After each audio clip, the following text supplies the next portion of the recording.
आज हम नया लेसन स्टार्ट करें। हमारा नया लेसन चैप्टर 2 है final account of partnership. Again I repeat, final account of partnership firm.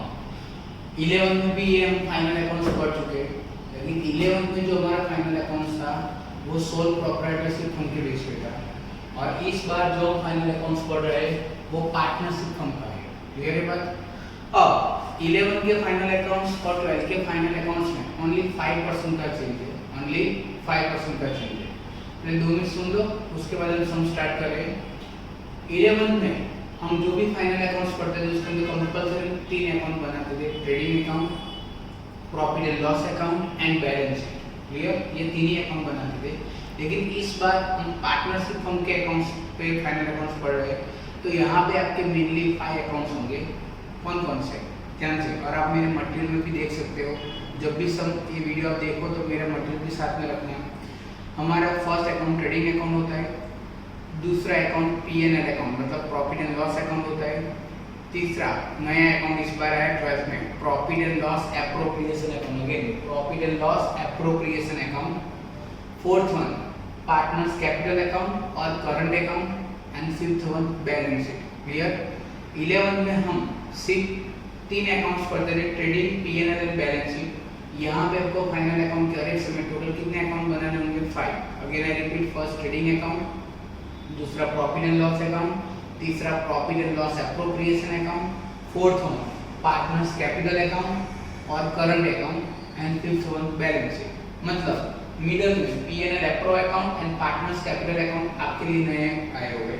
बाकी हमारी सब जनरल रेंटिस और सब वही है। एडवांस में भी मैंने आपको बोल दिया है कि आप हमारा trading account, P&L account, appro account, capital और बैलेंस शीट का फॉर्मेट और एडजस्टमेंट लर्न करो। आज हम सम स्टार्ट करें, तो स्टूडेंट्स प्लीज बोर्ड पे देखो, यहाँ पे सम नंबर 8 पेज नंबर 78। आप टेक्स्ट बुक निकालो, सम नंबर 8 पेज नंबर 78। क्लियर? उसमें सम आज एक फर्स्ट सम ले रहे हैं और वही सम आपको घर पे 2 बार रिपीट करना है। ध्यान से आप लोग पहले टेक्स्ट बुक निकालो, पेज नंबर 78, और कंपल्सरी साथ में पेंसिल रखना, क्योंकि मैं जहाँ जहाँ पे एडजस्टमेंट टिक करवा रहा हूँ वहाँ पे आपको एडजस्टमेंट टिक करने होंगे। तो स्टूडेंट्स देखो पेज नंबर 78 में सम नंबर 8 ध्यान से एक बार पढ़ लेता हूँ, ध्यान से सब लोग उस पर फोकस करना। Brahma and Vishnu are partners of a firm sharing profit and loss in the proportion 3:2। यहाँ पे 2 पार्टनर है, ब्रह्मा एंड विष्णु, और उसका P&L सबको दिया हुआ है 3:2। From the trial balance dated 31 March 17 and adjustment prepare annual accounts of the firm. तो देखो आपको ट्रायल बैलेंस दिया हुआ है, नीचे एडजस्टमेंट दिया हुआ है। स्टूडेंट्स याद करो 11 में भी इसी टाइप का सम होता था, आपको ट्रायल बैलेंस देते थे और नीचे एडजस्टमेंट देते थे। एक बार हम ट्रायल बैलेंस पढ़ लेते हैं, जरा ध्यान से देखो। ड्राइंग्स दिया हुआ है ब्रह्मा विष्णु, उसके बाद दिया हुआ lease hold building from 1 April 16 for 10 years। Students जब आप 11 में थे ना, तब भी मैंने आपको बोला था कि जब भी ट्रायल बैलेंस में अगर कोई डेट या कोई परसेंटेज देते हैं तो आपको मान लेने का कि ये हिडन एडजस्टमेंट है। क्या है? हिडन एडजस्टमेंट है। अगेन आई रिपीट, तो यहाँ पे आपको देखो lease hold building debit side second point दिया हुआ है, लीज होल्ड बिल्डिंग, जिसमें ब्रैकेट में लिखा हुआ है फ्रॉम 1 April 16 फॉर 10 years लिखा हुआ है, तो ये आपका हिडन एडजस्टमेंट है। तो वहाँ पे आप टिक करके HA ऐसा लिखोगे, टिक करके HA का मतलब वो हिडन एडजस्टमेंट याद रहेगा। मैंने आपको 11 में बोला था कि स्टॉक के अलावा अगर कोई भी ट्रायल बैलेंस में डेट या परसेंटेज देते हैं तो वो हमारा हिडन एडजस्टमेंट बनता है। क्लियर हो गया? उसके बाद दिया है मशीनरी, ऑफिस में डिस्काउंट अलाउड दिया हुआ है, डेटर्स दिया हुआ है, कैरेज आउटवर्ड दिया हुआ है, फर्नीचर फिक्चर्स दिया हुआ है, सैलरी दी है, बैड डेट्स दिया हुआ है, बिल रिसीवेबल दिया हुआ है, ट्रेडिंग एक्सपेंसेस दिया हुआ है, कैश बैलेंस एंड स्टॉक। देखो स्टॉक में भी आपको ब्रैकेट में डेट दिया हुआ है 31 March 17 दिया हुआ है। तो स्टॉक अगर दिया हुआ है, अगर डेट देखो 1 April बोले तो वो ओपनिंग स्टॉक होता है, एंड 31 March बोले तो वो आपका क्या होता है? क्लोजिंग। तो यहाँ पे आपको डेट दिया है, सिर्फ स्टॉक ओपनिंग है या क्लोजिंग स्टॉक वो डिसाइड करने के लिए याद रहेगा। तो यहाँ पे आपका स्टॉक 31 March 17 दिया हो तो वो आपका क्लोजिंग स्टॉक हुआ। सामने क्रेडिट से देखोगे capital account Brahma and Vishnu दिया हुआ है, लोन ऑफ ब्रह्मा ब्रैकेट में क्या लिखा हुआ है? फ्रॉम 1 July 2016 लिखा हुआ है। तो तो अगेन आई रिपीट, देखो यहाँ पे डेट दिया हुआ है, लोन ऑफ ब्रह्मा, तो वहाँ पे आप टिक करोगे HA ऐसा लिखोगे, that is your hidden adjustment. Clear. उसके बाद है discount received, creditors, commission, bills payable, last में दिया है ट्रेडिंग अकाउंट। क्रेडिट साइड आपको लास्ट में क्या दिया है, trading account. Please students, trading account लिखा है, वहाँ पे ब्रैकेट में लिखो ग्रॉस प्रॉफिट, वहाँ पे ब्रैकेट में लिखोगे ग्रॉस प्रॉफिट। स्टूडेंट्स अब एडजस्टमेंट स्टार्ट करें, तो फर्स्ट एडजस्टमेंट दिया हुआ है, provide depreciation 6% on machinery and 20% on furniture fixtures. Again I repeat, provide depreciation 6% on machinery and 20% on furniture fixtures.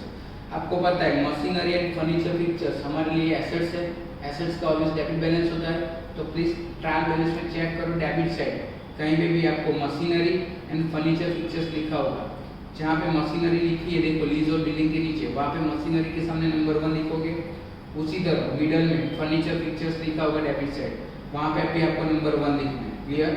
उसके बाद नंबर 2 है return of ₹500 from debtors as bad debts, लिखा हुआ है ₹500 from debtors as bad debts. हम 11 में भी पढ़ चुके हैं कि बैड डेब्ट्स ऑलवेज किस पे गिना जाता है, डेटर्स पे। किस पे गिना जाता है, डेटर्स पे।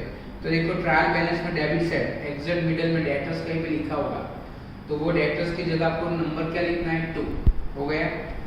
उसके बाद आता है नंबर 3 क्या है, annual salary of ₹5,000 and ₹4,000 payable to Brahma and Vishnu respectively. ये थर्ड नंबर के एडजस्टमेंट पे मोस्ट टाइम पे लिखो, थर्ड नंबर के एडजस्टमेंट पे मोस्ट टाइम पे, क्योंकि यहाँ पे जो सैलरी दी गई वो ब्रह्मा और विष्णु की दी है। किसकी दी है, ब्रह्मा और विष्णु। और ब्रह्मा और विष्णु तो कौन है, पार्टनर है, ये तो पार्टनर्स की सैलरी है। गलती से आप ट्रायल बैलेंस में सैलरी लिखा तो उस पर टिक मत करना, क्योंकि ट्रायल बैलेंस में जो सैलरी दी जाती है वो एम्प्लॉइज की सैलरी है। किसकी सैलरी है, एम्प्लॉइज की। और एडजस्टमेंट में दिया गया है वो कौन सी सैलरी, वो पार्टनर्स की सैलरी है। पार्टनर्स की सैलरी ट्रायल बैलेंस में दी नहीं है, इसलिए हम थर्ड नंबर के एडजस्टमेंट पे टिक करेंगे। क्या करेंगे, थर्ड नंबर के एडजस्टमेंट पे। फिर नंबर कौन सा है, fourth, commission ₹500 is receivable, commission ₹500 is receivable. तो देखो students, credit side trial balance में credit side third last commission ऐसा लिखा होगा, तो वहां पे आपको नंबर 4 लिखना है। एंड लास्ट में 5th बोला है आउटस्टैंडिंग सैलरी ₹3,000, आउटस्टैंडिंग सैलरी ₹3,000। तो अभी मैंने सैलरी बोला था ट्रायल बैलेंस में जो एम्प्लॉइज की सैलरी है, याद है। तो ट्रायल बैलेंस में डेबिट साइड फर्नीचर और फिक्चर्स के नीचे सैलरी दी गई है, वहां पे आपको नंबर 5 लिखना है। आई होप कि मैंने जो आपको बोला वो आपने अभी ठीक कर दिया है। अब हम सम स्टार्ट करें। सम स्टार्ट करें उससे पहले मैं वापस बोला हूँ, ये सम में कैपिटल अकाउंट दिया हुआ है क्रेडिट साइड, याद रहेगा। करंट अकाउंट वर्ड दिया नहीं है, मैंने आपको लेसन 4 में भी बोला था, अगर करंट अकाउंट वर्ड दिया हो तो आपको करंट अकाउंट बनाने का, अगर कैपिटल अकाउंट दिया तो आपको कैपिटल अकाउंट बनाने का। तो ये सब में आपको कैपिटल अकाउंट दिया हुआ है, इसलिए आप यहाँ पे बोर्ड पे देख सकते हो मैंने पार्टनर्स कैपिटल अकाउंट तैयार किया है। अगर सब में करंट अकाउंट दिया हो तो मैं यहाँ पे कैपिटल की जगह क्या लिखता, करंट अकाउंट। क्लियर है बात। अब जनरली यहाँ पे हमारे फिक्स 5 अकाउंट्स बनते हैं, भी मैंने बोला trading account, profit and loss account, profit and loss appropriation account, partners capital account and balance sheet. लेकिन स्टूडेंट्स आप टेक्स्ट बुक में देखो क्रेडिट साइड सबसे नीचे ट्रेडिंग अकाउंट ऐसा लिखा होगा ट्रायल बैलेंस में। ट्रायल बैलेंस में क्रेडिट साइड क्या लिखा है, ट्रेडिंग अकाउंट नीचे लिखा है, वहां पे मैंने आपको ब्रैकेट में बोला ग्रॉस प्रॉफिट लिखो। क्लियर।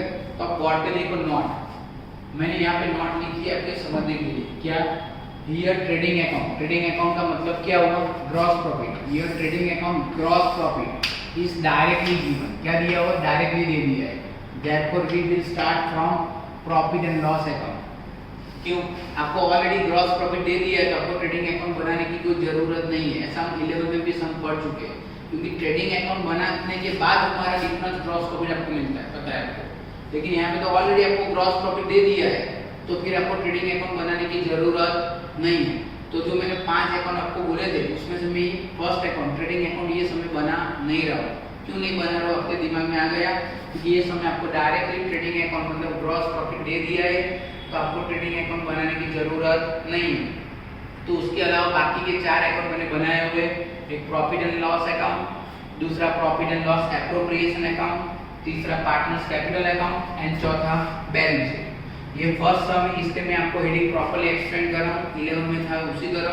हर एक समय में हेडिंग लिखूंगा सही, लेकिन प्रॉपर एक्सप्लेन नहीं करूंगा। जरा बोर्ड पे देख लो, profit and loss account of, again heading जरा ध्यान से देखोगे और आपके मटेरियल में भी मैंने दिया हुआ है, profit and loss account of Brahma and Vishnu for the year ended on 31 March 17। हर बार आपका स्टेटमेंट में ये सिर्फ पार्टनर का नाम चेंज होगा और पॉसिबल होगी तो डेट चेंज होगी, बाकी आपका हेडिंग जैसा रहेगा सेम रहेगा। Again I repeat, profit and loss account of Brahma and Vishnu for the year ended on 31 March 17। Same उसी तरह दूसरा अकाउंट मैंने बनाया profit and loss appropriation account, तो सिर्फ मैंने अकाउंट का नाम चेंज किया, बाकी का हेडिंग एज इट इज रखा हुआ है, profit and loss appropriation account of Brahma and Vishnu for the year ended on 31 March 17। Clear है बात? फिर हमारा थर्ड अकाउंट है partners capital account. Partners capital में पर्टिकुलर ब्रह्मा विष्णु ऐसा लिखा हुआ है। प्लीज स्टूडेंट्स, मैंने बहुत बार इंग्लिश मीडियम के स्टूडेंट्स को देखा है, वो लोग शॉर्ट वर्ड लिखते हैं, मतलब बीवी, ब्रह्मा की जगह बी लिखते हैं, विष्णु की जगह बी। प्लीज बोर्ड का पेपर है, आपको पूरा पार्टनर्स का नाम लिखना है। क्लियर? एंड लास्ट आता है balance sheet. Please students, balance sheet में क्या होता है, चेंज होता है, जरा ध्यान से देखो। Balance sheet of Brahma and Vishnu as on 31 March 17 लिखा हुआ है, मतलब यहाँ पे फॉर द ईयर एंड नहीं लिख सकते, एज ऑन लिखेंगे। तो balance sheet of Brahma and Vishnu as on 31 March 17। Now हम अब सम स्टार्ट करें। ट्रायल बैलेंस में हम जो भी डिटेल लिख रहे हैं उसकी एक ही इफेक्ट होगी, और जहाँ पे मैंने टिक करवाया हुआ है वहाँ पे हम वैल्यू इनर कॉलम में लिखेंगे। लाइक 11 में मैंने आपको सिखाया था उस तरह, अगर कोई एडजस्टमेंट एक ही एंट्री है तो फिर उसकी 2 लाइन छोड़ेंगे, अगर कोई पॉइंट पे 2 एडजस्टमेंट है तो हम 4 लाइन छोड़ेंगे, 3 एडजस्टमेंट हो तो 6 लाइन छोड़ेंगे, याद रहेगा। तो स्टूडेंट्स अब देखो, डेबिट साइड पहले आपको क्या दिया है, ड्राइंग्स, क्या दिया हुआ है, ट्रायल बैलेंस में ड्राइंग्स किसका दिया हुआ है, Brahma and Vishnu as per new our format. मैंने आपको फॉर्मेट लर्न करने को बोला है। पार्टनर्स का ड्राइंग कहाँ पे आता है, पार्टनर्स का ड्राइंग पार्टनर्स कैपिटल में आता है। डेबिट साइड कहाँ पे आता है, डेबिट साइड, तो हम क्या लिखेंगे यहाँ पे, टू ड्राइंग्स अकाउंट, क्या लिखेंगे, टू ड्राइंग्स अकाउंट। ब्रह्मा की वैल्यू कितनी दी थी, 5000, ब्रह्मा की वैल्यू कितनी दी है, 5000, और उसी तरह विष्णु की भी वैल्यू कितनी दी है, 5000। क्लियर? फर्स्ट आपको ये लर्न सब होना चाहिए। ड्राइंग्स अकाउंट पार्टनर्स कैपिटल में ब्रह्मा का कितना है, 5000, और विष्णु का कितना है, 5000, हो गया। उसके बाद आपको दिया लीज और बिल्डिंग, जिस पे मैंने टिक करवाया था एच ऐसा लिखा है, दैट इज हिडन एडजस्टमेंट। तो लीज और बिल्डिंग वो हमारे लिए क्या होता है, एसेट्स। एसेट्स कहाँ पे आएगा, देखो बैलेंस शीट में एसेट साइड आता है, कहाँ पे आता है, एसेट साइड। तो मैं क्या करूंगा, लीज होल्ड बिल्डिंग लिखूंगा और उसकी वैल्यू इनर कॉलम में लिखूंगा। कितनी है लीज होल्ड बिल्डिंग की वैल्यू, 60000 है। और एडजस्टमेंट इसलिए मैं क्या कर रहा हूँ, थोड़ा जगह छोड़ रहा हूँ। वापिस लीज होल्ड बिल्डिंग वो हमारे लिए एसेट्स है, उस पर मैं एच हिडन एडजस्टमेंट टिक किया तो वो मैंने इनर कॉलम में लिखा, और थोड़ी जगह छोड़ी है क्योंकि थोड़ा कैलकुलेशन भी शो करना है, और एडजस्टमेंट में हम 1 या 2 लाइन छोड़ते हैं। क्लियर? लीज होल्ड बिल्डिंग के बाद क्या आता है, मशीनरी। मशीनरी पे भी हमने टिक किया हुआ है, तो मशीनरी वो हमारे लिए क्या होती है, एसेट्स। तो मशीनरी भी कहाँ पे आएगा, बैलेंस शीट में एसेट साइड आएगा, तो हमने मशीनरी लिख दी। मशीनरी की वैल्यू आपको कितनी दी है, चेक करो। मशीनरी की वैल्यू आपको दी है 50,000, कितना दिया हुआ है, 50,000। उसके बाद मैंने वापस एडजस्टमेंट किया तो मैंने क्या किया, जगह छोड़ा हुआ है 2 लाइन का। उसके बाद क्या है, डिस्काउंट अलाउड दिया है। स्टूडेंट्स आपको पता है 11 में डिस्काउंट अलाउ कहाँ पे आता है, तो प्रॉफिट एंड लॉस अकाउंट में डेबिट साइड आता है। कहाँ पे आता है, डेबिट साइड। तो प्रॉफिट एंड लॉस अकाउंट में डेबिट साइड आपको क्या लिखने का, तो डिस्काउंट अलाउ। अब डिस्काउंट अलाउड पे चेक करो, कोई भी टिक नहीं है। ट्रायल बैलेंस में डिस्काउंट अलाउड पे कोई टिक नहीं है, तो वो हम आउटर कॉलम में लिखेंगे, कितना आएगा, 350। कितना आएगा, 350। डिस्काउंट अलाउड के बाद क्या दिया हो, डेटर्स। डेटर्स वो हमारे लिए क्या होती है, एसेट्स। एसेट्स हम कहाँ पे लिखेंगे, बैलेंस शीट में एसेट साइड। डेटर्स हम कहाँ पे लिखेंगे, बैलेंस शीट में एसेट साइड। डेटर्स की वैल्यू कितनी दी है, 40,000। स्टूडेंट्स आप चेक कर सकते हो, हमने डेटर्स पे भी टिक किया हुआ है। सो वो डेटर्स की वैल्यू हम कहाँ पे लिखेंगे, इनर कॉलम में, और 1 या 2 लाइन छोड़ देंगे। क्लियर? डेटर्स के बाद क्या आता है, कैरेज आउटवर्ड। क्या आता है, कैरेज आउटवर्ड। कैरेज आउटवर्ड कहाँ पे आएगा, तो प्रॉफिट एंड लॉस अकाउंट में डेबिट साइड, क्योंकि वो बिजनेस का क्या है, एक्सपेंसेस है। क्या है, एक्सपेंसेस। तो क्या लिखेंगे, carriage outward, carriage outward, carriage outward की वैल्यू इस पर कोई टिक नहीं किया हो, इसका हम डायरेक्टली बाहर लिखेंगे 1200। क्लियर। और कैरेज आउटवर्ड के बाद आपको क्या दिया है, फर्नीचर फिक्चर्स। फर्नीचर फिक्चर्स वो आपके लिए क्या है, एसेट्स है। तो एसेट्स कहाँ पे जाएगी, क्रेडिट एसेट साइड। तो एसेट साइड फर्नीचर और फिक्चर्स में लिखूंगा फर्नीचर फिक्चर्स, उस पे एडजस्टमेंट है, चेक कर सकते हो। तो मैं इनर कॉलम में लिखूंगा फर्नीचर फिक्चर्स, कितना रुपीस दिया हुआ है, 5000 लिखा हुआ है। उसके ऊपर एडजस्टमेंट है, तो हम क्या करेंगे, एक या दो लाइन छोड़ देंगे। फर्नीचर फिक्चर्स के बाद आपको क्या दिया हुआ है, सैलरी। सैलरी क्या है, वो फर्म का एक्सपेंसेस है, तो वो कहाँ पे आएगा, पीएन में डेबिट साइड। लेकिन स्टूडेंट्स देखो सैलरी पे हमने टिक किया हुआ है, तो सैलरी की डिटेल्स अमाउंट मैं कहाँ पे लिखूंगा, इनर कॉलम। सैलरी कितना दिया हुआ है, 7500। कितना दिया हुआ है, 7500। और उस पर एडजस्टमेंट, इसलिए मैं क्या करूँगा, एक या दो लाइन छोड़ूंगा। सैलरी के बाद क्या है, बैड डेब्ट्स है। अगर स्टूडेंट्स ध्यान रखो, ट्रायल बैलेंस में बैड डेब्ट्स दिया है और एडजस्टमेंट में बैड डेब्ट्स है, बैड डेब्ट रिजर्व का एडजस्टमेंट दिया हो, तो हम 11th में पढ़ चुके हैं उस तरह बैड डेब्ट्स का क्या लिखने का, फॉर्मेट लिखने का। तो देखो यहाँ पे भी दोनों में बैड डेब्ट्स दिया हुआ है, मैं लिख रहा हूँ 2 बैड डेब्ट्स ट्रायल बैलेंस, याद है ना। इसके बाद आता है बैड डेब्ट्स एडजस्टमेंट, उसके बाद आता है बैड डेब्ट रिजर्व एडजस्टमेंट, फिर टोटल, और उसमें से एक लाइन छोड़ने के बाद माइनस करने का बैड डेब्ट रिजर्व टी। क्लियर। अगेन जब भी ट्रायल बैलेंस और एडजस्टमेंट दोनों में बैड डेब्ट से बैड डेब्ट रिजर्व का दिया हो एडजस्टमेंट, तो मैं ये फॉर्मेट लिखने का, फॉर्मेट में कोई चेंज नहीं है, जिस तरह हम 11 में पढ़े दूसरी तरह है। टू बैड डेब्ट्स टी मतलब ट्रायल बैलेंस, बैड डेब्ट्स ए मतलब एडजस्टमेंट, बीडीआर मतलब बैड डेब्ट reserve, A for adjustment and BDR T from trial balance. अब आप अपनी टेक्स्ट बुक में देखो, आपको बैड डेब्ट्स ट्रायल बैलेंस में दिया हुआ है, कितना दिया हुआ है, 1200।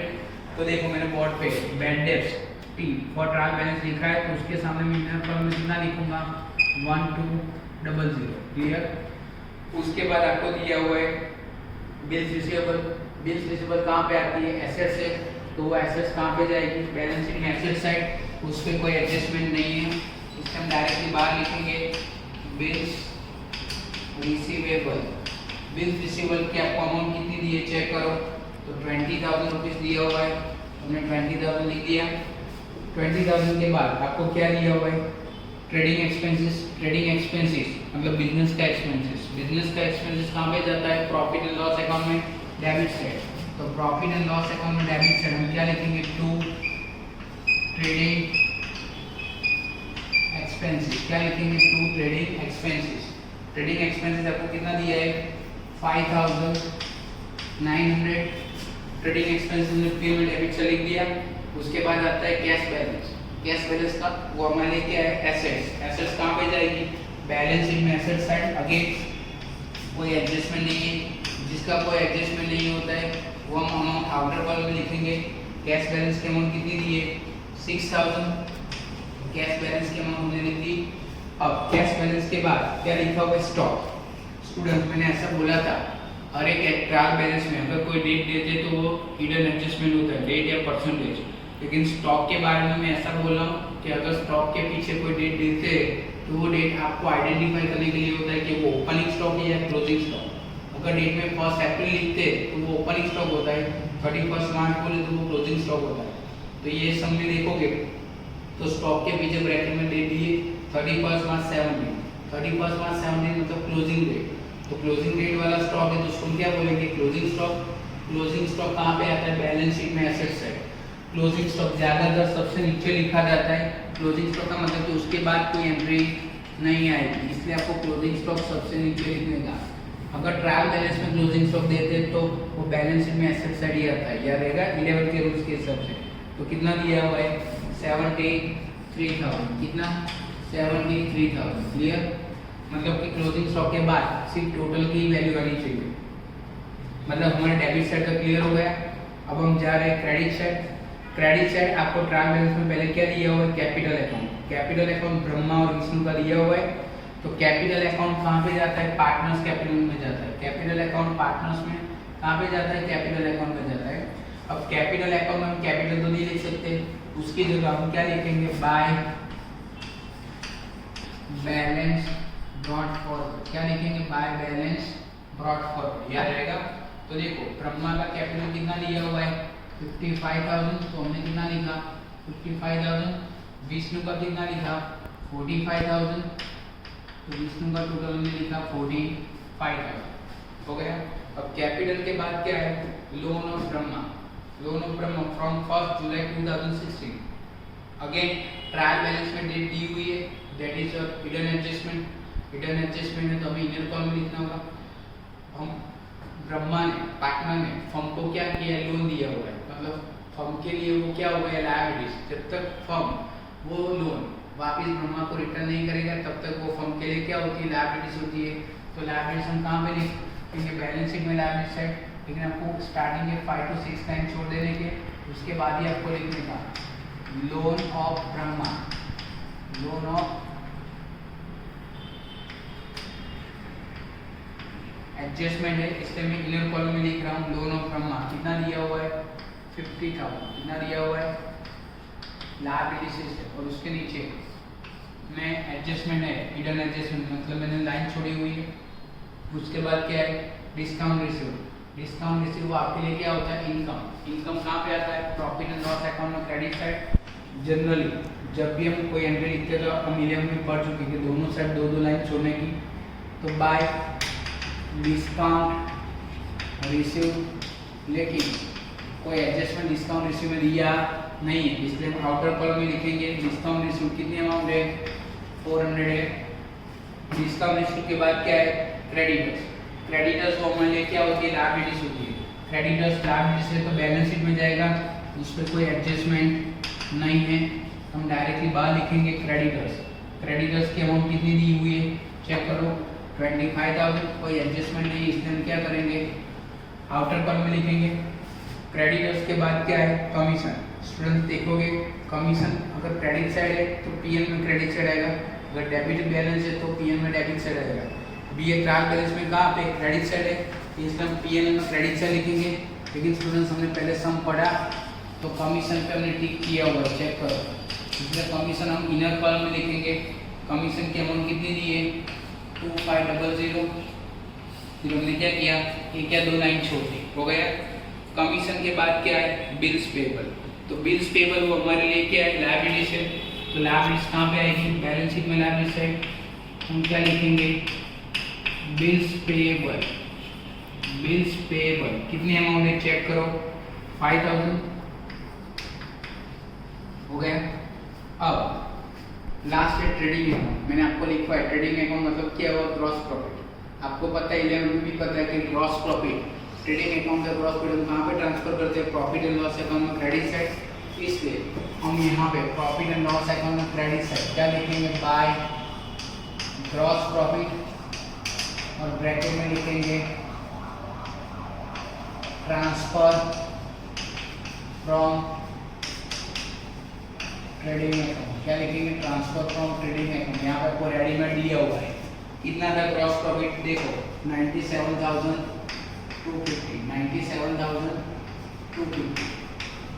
डन। मतलब मैंने ट्रायल बैलेंस की सब एंट्रीज अलग अलग अकाउंट में क्या कर दी, उसके रिलेटेड अकाउंट में ट्रांसफर कर दी।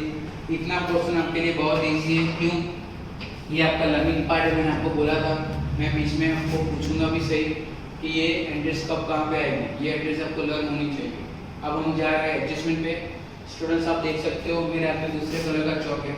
अब एडजस्टमेंट में अलग कलर के चौक से यूज़ कर रहा हूँ, जिससे आपको पता चले कि उसकी एंट्री कहाँ से कहाँ पे जाएगी। आप अपने घर पे दूसरी पेन्स भी यूज़ कर सकते हो, ब्लैक या अदर पेन, बराबर। लेकिन प्लीज़ ऐसा इस तरह की मेथड आपको बोर्ड में अप्लाई नहीं करनी है। बोर्ड में तो आपको सब एडजस्टमेंट और सब एंट्रीज ब्लू पेन से ही लिखनी है, कभी भी आप दूसरी पेन यूज़ नहीं करोगे, बराबर। अभी समझाने के लिए मैं ये कर रहा हूँ। अब मैं जा रहा हूँ पहले एडजस्टमेंट में नंबर 1 क्या दिया हुआ है, provide depreciation 6% on machinery and 20% on furniture fixtures लिखा हुआ है। तो मशीनरी एंड फर्नीचर फिक्चर्स का आपको डेप्रिसिएशन गिनना है।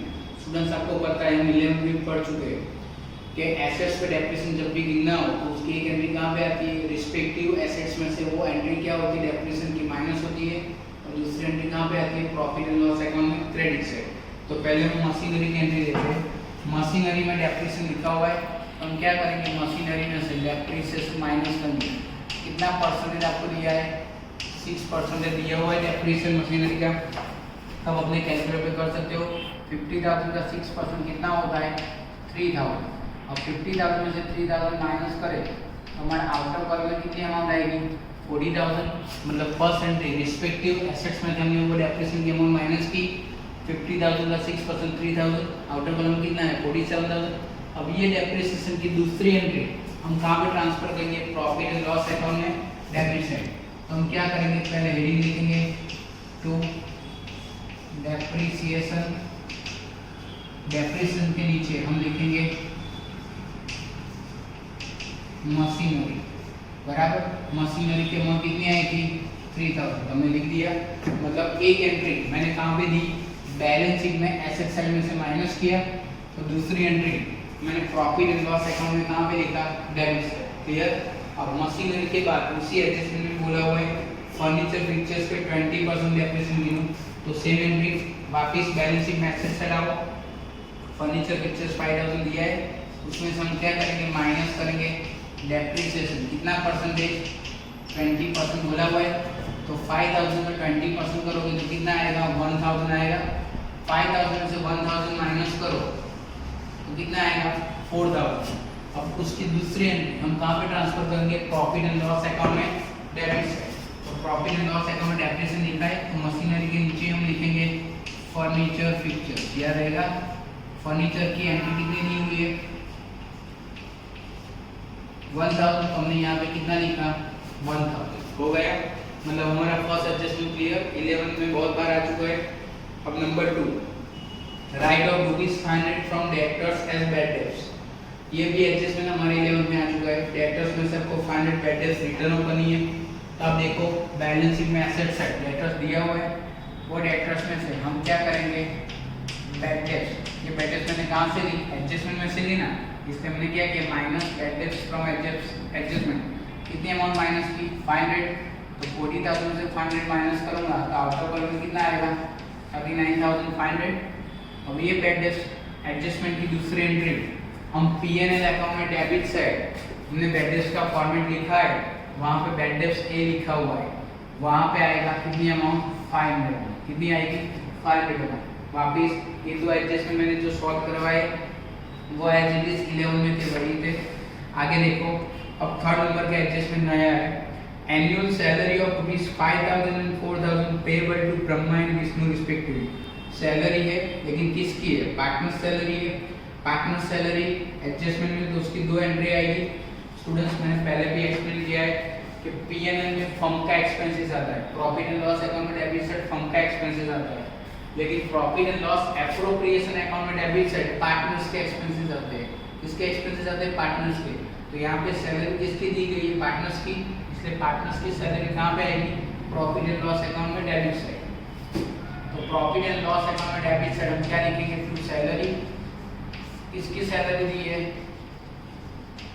ब्रह्मा एंड विष्णु। ब्रह्मा एंड विष्णु, ब्रह्मा की सैलरी आपको कितनी दी है, 5,000 इनर कॉलम में लिखने का, और विष्णु की सैलरी कितनी लिखी है, 4,000। तो 5,000 4,000 कितना आएगा, 9,000। एक एंट्री हमने कहाँ पे लिखी, प्रॉफिट एंड लॉस अकाउंट में डेबिट साइड, और उसकी दूसरी एंट्री पार्टनर से, इसके पार्टनर्स के अकाउंट में क्रेडिट से लिखेंगे। एक डेबिट है तो दूसरा क्या आएगा, क्रेडिट। क्या लिखेंगे, बाय सैलरी अकाउंट। कितना सैलरी था, ब्रह्मा का 5,000 है और विष्णु का कितना है, 4,000। क्लियर। आगे देखो number 4, commission ₹500 is receivable. Commission receivable मतलब आउटस्टैंडिंग इनकम है। तो आउटस्टैंडिंग इनकम की हम 11 में भी दो एंट्री पढ़ चुके हैं।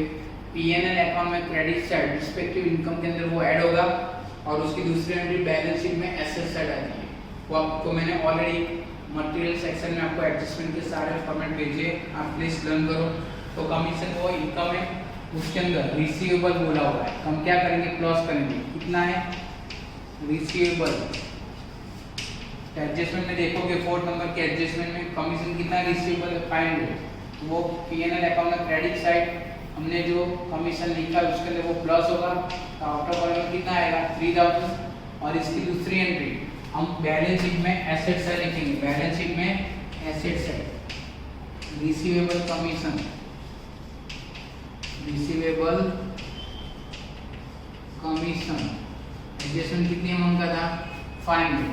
क्लियर, मतलब एक एंट्री मैंने P&L में प्लस किया क्रेडिट साइड, दूसरी एंट्री मैंने डाला प्रॉफिट बैलेंस शीट में एसेट साइड।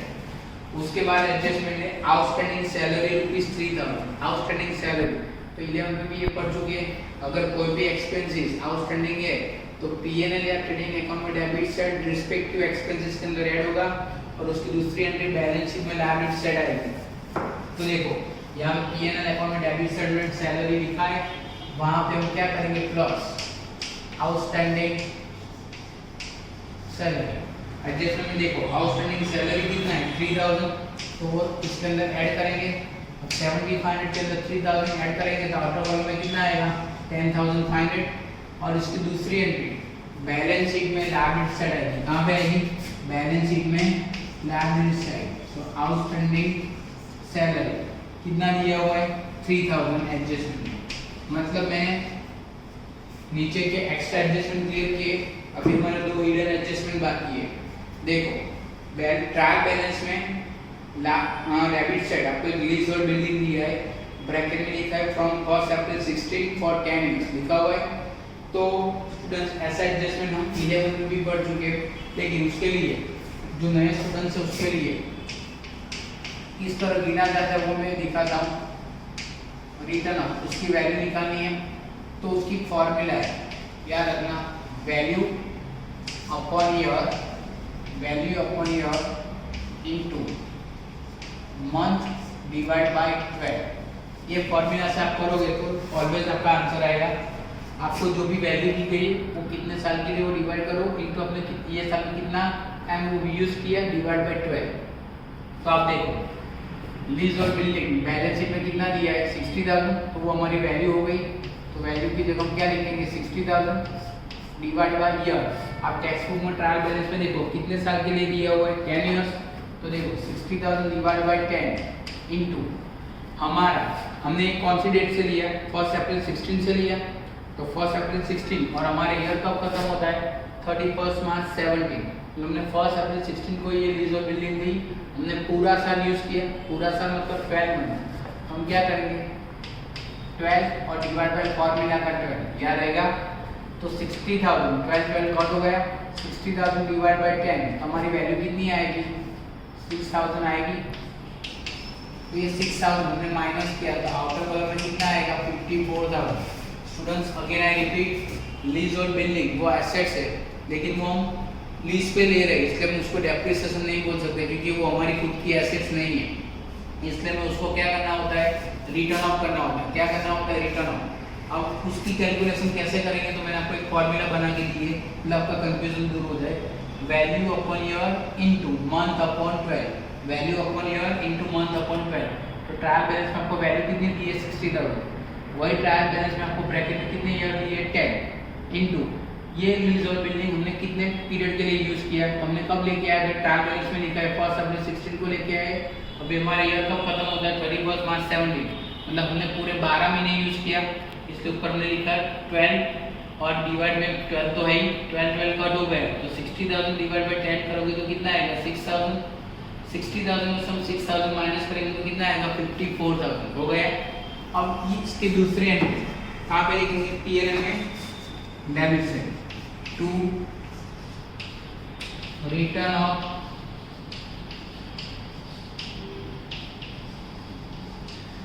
लीजहोल्ड बिल्डिंग कितनी अमाउंट थी 6000 कर दिया। मतलब एक एंट्री मैंने बैलेंस शीट में एसेट्स से लिखा, दूसरे एंट्री मैंने कहाँ पे लिखा प्रॉफिट एंड लॉस अकाउंट में डेबिट से। क्लियर। अब लास्ट एंट्री क्रेडिट साइड देखो लोन ऑफ ब्रह्मा दिया हुआ है, लोन ऑफ ब्रह्मा याद रहेगा वो पार्टनर्स की लोन है। स्टूडेंट्स याद करो, हमने लेसन 1 स्टार्ट किया था, तब हमने एक इम्पोर्टेंट पॉइंट भी पढ़े थे, बोला था कि आपको लर्न बाय हार्ट करना है, थियरी करनी है। उसमें एक पॉइंट था, अगर पार्टनर्स कोई भी फर्म को लोन प्रोवाइड करता है तो उसका रेट ऑफ इंटरेस्ट कितना होना चाहिए। अगर उन्होंने पहले से प्री डिसाइडेड है 6%, 7%, 10% तो वही लेने का, लेकिन अगर कोई भी इंफॉर्मेशन के एब्सेंस में अगर आपको कोई परसेंटेज नहीं दिए हुए तो फिर आपको 6% लेने का। कितने परसेंट लेने का? 6%। तो आप ट्रायल बैलेंस में देखो, credit side loan of Brahma लिखा हुआ है, लेकिन उसका कोई परसेंटेज दिया नहीं है, चेक करो। तो एज पर पार्टनरशिप डीड, अगर कोई पार्टनर्स की लोन का कोई परसेंटेज नहीं देते तो फिर आपको कितना परसेंट लेने का? 6% लेने का। तो अब उसका हम इंटरेस्ट गिनेंगे, तो interest on loan, interest on loan कितना परसेंट रहेगा? 6% रहेगा। दिया नहीं इसलिए, और हमने कब लिया था? 1 जुलाई को लिया था, तो आप चेक कर सकते हो। हमारे यार मार्च में खत्म होता है, कब खत्म होता है? मार्च में। तो जुलाई, अगस्त, सितंबर, अक्टूबर, नवंबर, दिसंबर, जनवरी, फरवरी, मार्च, कितने मंथ हुए? 9 मंथ। तो आपको ये इंटरेस्ट 9 मंथ का गिनने का। आपको पता है कैसे गिनेंगे? वैल्यू कितनी दी गई? 50,000। रेट ऑफ इंटरेस्ट कितना परसेंटेज है? 6%। और कितने पीरियड के लिए कितना है? 9 मंथ के लिए।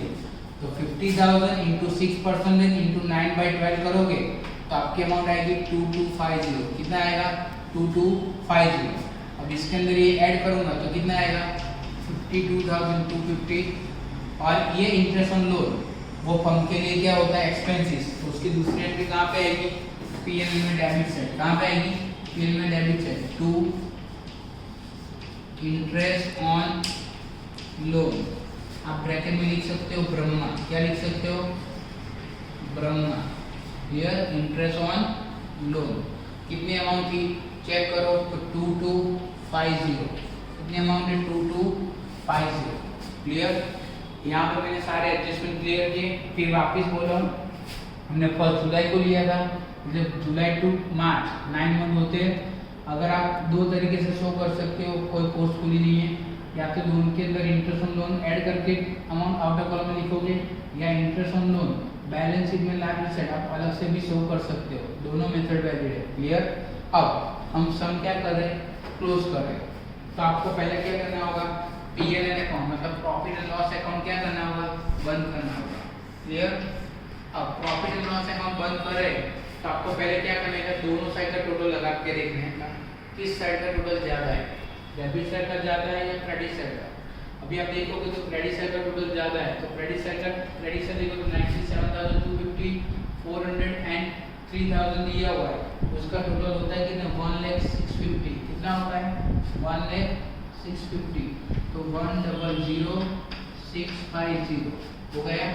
वही मैं यहाँ पे लिखूंगा 1,00,650 हो गया। अब मैंने क्रेडिट साइड का 97,250, 400 और 3,000 का टोटल लगाया तो कितना है? 1,0650, 1,0650। अब उसमें से हम डिफरेंस माइनस करेंगे, तो इसमें से डेबिट साइड की जितनी भी वैल्यू दी है 350 से लेकर 2250 की, वो वैल्यू सब माइनस करूंगा तो मेरा डिफरेंस आएगा, जिसको मैं सर्कल में शो करूंगा। इसका डिफरेंस आ रहा है 68,750। कितना आ रहा है? 68,750। ये जो डिफरेंस अगर डेबिट साइड आता है तो उसको हम नेट प्रॉफिट बोलेंगे, अगर क्रेडिट साइड आता है तो उसको हम क्या बोलेंगे? Net loss. तो हम यहाँ पे क्या लिखेंगे? To net profit. क्या बोलेंगे? To net profit. अब ये नेट प्रॉफिट को हमें ट्रांसफर करना होगा, तो उसके बाद वाले अकाउंट में ट्रांसफर करना है। मतलब P&L के बाद क्या आता है? P&L एप्रो ना, तो हम लिखेंगे transfer to P&L appro account. क्या लिखेंगे? P&L appro account. क्लियर? मतलब ये जो मेरा डिफरेंस है 68,750 वो P&L में डेबिट साइड है, तो हम कहाँ पे लेके जाएंगे? P&L एप्रो में क्रेडिट साइड है, वहाँ पे हम लिखेंगे बाय नेट प्रॉफिट। ये नेट प्रॉफिट वहाँ पे हम लिखेंगे transfer from profit and loss account. Transfer from profit and loss account. कितनी अमाउंट आई थी चेक करो, तो 68,750 आया था, वही हमने क्रेडिट से लिखा 68,750। अब में हम क्या करेंगे? ये अकाउंट बंद करेंगे, तो क्रेडिट साइड का टोटल ज़्यादा है 68750, वही 68750 में क्या करेंगे यहाँ पे लिखेंगे। और 68750 में से अगर मैं 9000 माइनस करता हूँ तो मेरा डिफरेंस आता है 59750। कितना आता है 59750, 59750। अगर डिफरेंस डेबिट साइड आता है तो उसको हम क्या बोलते हैं डिविजिबल प्रॉफिट। क्या बोलते हैं डिविजिबल प्रॉफिट। क्या रहेगा डिविजिबल प्रॉफिट। लेकिन अगर यही डिफरेंस अगर क्रेडिट साइड आता है तो उसको हम क्या बोलेंगे डिविजिबल लॉस। डिविजिबल प्रॉफिट हम पार्टनर्स के बीच में डिस्ट्रीब्यूट करेंगे। पार्टनर्स का नाम क्या था ब्रह्मा और विष्णु। ब्रह्मा और विष्णु। आप टेक्स्ट बुक में देखोगे तो टेक्स्ट बुक में ऊपर आपको दे दिया है कौन से रेशो में आपको डिस्ट्रीब्यूट करना है। स्टार्टिंग में बोल दिया है 3:2। इसमें डिस्ट्रीब्यूट करना है 3:2। तो आपका जो डिफरेंस है 59750 उसको हम 3:2 में डिस्ट्रीब्यूट करेंगे। आपको पता है किस तरह किया जाता है 59750 into 3/5, 59750 into 2/5। अगर हम 3:2 में डिस्ट्रीब्यूट करते हैं तो उसका आंसर आता है 35850। कितना आता है ब्रह्मा में 35,850, 35,850। और विष्णु का आंसर आता है 23,900। कितना आता है 23,900। आप अपना कैलकुलेटर यूज कर सकते हो। 59750 को हम 3:2 में डिस्ट्रीब्यूट करेंगे तो 35850 और 23900 आएगा। ये डेबिट है तो पार्टनर्स कैपिटल में याद रखना पीएनएल का डिफरेंस पीएनएल एप्रो में जाता है, पीएनएल एप्रो का डिफरेंस पार्टनर्स कैपिटल में जाता है। सो आपको सीक्वेंस मेंटेन करनी है। तो यहाँ पे डेबिट है तो पार्टनर्स कैपिटल में कहाँ पे आएगा क्रेडिट से रहेगा। वहाँ पे हम क्या लिखेंगे बाय डिविजिबल प्रॉफिट। कितना आया था 35,850 and 23,900। कितना आया था 23,900। अब क्या करेंगे हमें ब्रह्मा और विष्णु का अकाउंट बंद करना है। लेकिन हम इंडिविजुअल एक एक पार्टनर का बंद करेंगे। पहले हम कर रहे हैं ब्रह्मा का। आप चेक करोगे तो ब्रह्मा का क्रेडिट साइड का टोटल ज़्यादा है तो 55 + 5 मतलब 60, 60 + 35 850 मतलब कितना होता है 95,850 आएगा। वही 95,850 हम यहाँ पे लिखेंगे। अब 95,850 में से मैं 5,000 माइनस करूँगा तो मेरा डिफरेंस कितना आएगा 90,850। कितना आएगा 90,850। ये डिफरेंस के सामने हम क्या लिखेंगे टू बैलेंस कैरी फॉरवर्ड। क्या लिखेंगे बैलेंस कैरी फॉरवर्ड। जिस तरह मैंने opening balance balance brought forward लिखा है उसी तरह उसका डिफरेंस क्या लिखेंगे बैलेंस कैरी फॉरवर्ड। उसी तरह इसका टोटल लगा तो 45,000 + 4,000 + 23,900 करोगे तो उसका टोटल आ रहा है 72,900। कितना आ रहा है 72,300। वही 72,900 हम यहाँ पे लिखेंगे। अब उसमें से हम 5,000 क्या कर रहे हैं माइनस कर रहे हैं तो हमारा डिफरेंस आ रहा है 67,900। कितना आएगा 67,900 हो गया। मतलब ये जो डिफरेंस आया वो डिफरेंस अब उसके नेक्स्ट अकाउंट मतलब बैलेंस शीट में ट्रांसफर करेंगे। यहाँ पे डिफरेंस डेबिट है तो हमें क्रेडिट साइड जाना है। क्रेडिट का मतलब क्या होती है लायबिलिटीज। तो सबको पता है लायबिलिटीज का क्रेडिट बैलेंस होता है और एसेट्स का डेबिट बैलेंस होता है। तो हम क्या करेंगे यहाँ पे लिखेंगे कैपिटल अकाउंट। कैपिटल अकाउंट के नीचे हम क्या लिखेंगे ब्रह्मा और विष्णु। ब्रह्मा का हमने डिफरेंस निकाला था कैपिटल अकाउंट कितना आया था 90,850 और विष्णु का कितना आया था 67,900 हो गया। अब अगर हमारी सब एंट्री सही है तो लास्ट में दोनों साइड का टोटल क्या होना चाहिए क्लियर होना चाहिए। आपको 12th में पता है तो दोनों का साइड का टोटल आप चेक करोगे तो 2,44,000 आएगा। कितना आएगा 2,44,000 आएगा। स्टूडेंट्स ये भी सम व्हाट ईयर एग्जाम में इवन अभी लास्ट 2 साल ये सब नाम बदल के पूछा गया है। बहुत इंपॉर्टेंट सम है। प्लीज ये सम आप 2 बार रिपीट करो। अगर डाउट है आप चिंतन सर को कॉल करके पूछ सकते हो। क्लियर।